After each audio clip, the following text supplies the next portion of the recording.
Lovey! Sa wakas natuloy na rin ang aming swimming na dati ay drawing. Pero bago ang lahat, maaga akong gumising dahil mag-aasikaso pa nga ng mga ingredients sa mga lulutuin. Naghiwa nga ako ng carrots dyan at si mama naman naghihiwa ng cabbage para sa pansit na lulutuin. Di na nga ako nakapag-video sa tricycle at dito na lang ako sa jeep nag-video. Sila mama at yung mga kasama po naming iba, naka-service po sila. Gamit po nila yung mga motor at yung isang tricycle na hiniram ni Tito. Ay kami naman pong 5 ay nag-commute. Kasama ko po dito yung dalawa kong kapatid, yung isa ko pong pinsan at yung dalawa ko pong tita. Pangalawang jeep na nga po itong sakay namin dahil yung unang jeep na sinakyan namin ay mula Santa Rosa Bayan papuntang complex at ngayon namang sinakyan namin ay papuntang crossing.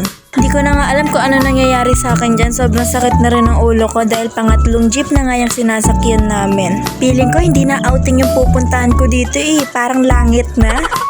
At yan, kita mo sa above na yan na haggard na talaga siya. Pero tignan nyo tong ganda ng pinsan ko. Kahit nakatatlong jeep na kami at nagkanda haggard na ako sa jeep na yon. Siya, napaka-fresh pa din. Nandito na nga po pala kami sa Monta Vista Resort. Sa sobrang tagal na nga namin tong binabalak na swimming na to, sa wakas at natuloy na rin siya. Kaya tong kapatid ko sobrang kulit na atat na maligo. Nag-ambagan naman po silang lahat at ako lang yung hindi.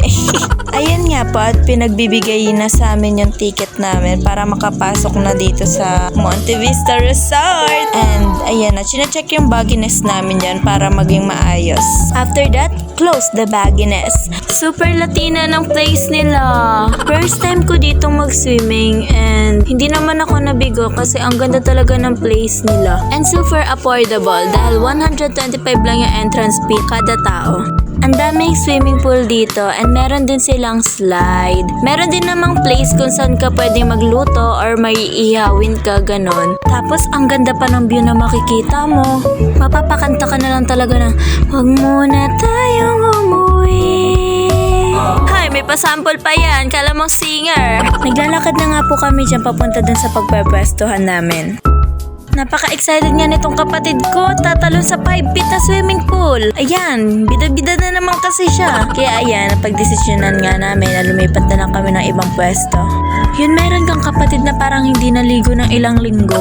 Actually guys, dapat hindi na siya maliligo nung umaga niyan kasi sabi niya pagdating rin naman daw namin dito, maliligo rin naman. Sabi ko sa kanya, ha? Magdadala ka pa ng libag natin doon? Maligo ka? Wala siyang nagawa, kaya naligo siya. Outfit check ng walang ambag sa outing.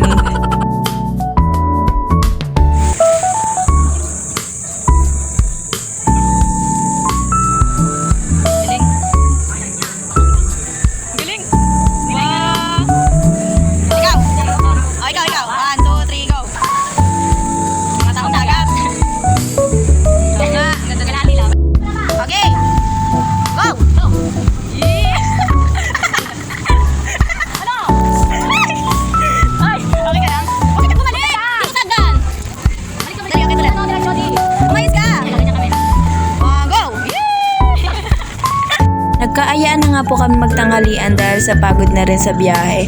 Ang ulam po namin ay adobo, bawi na liempo, may dala rin po kami pancit, soft drinks at tubig. Nagka-remembrance pa nga tong kapatid ko dito sa resort na to. Bumibili kami dyan ng salbabida niya para tumigil na siya sa pag-iyak.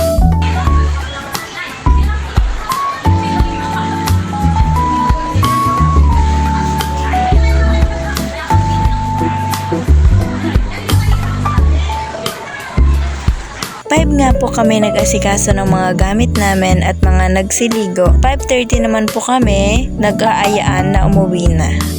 So ayun, balik commute na naman po kami pero 4 na lang kami dahil nasa tricycle na po yung dalawa.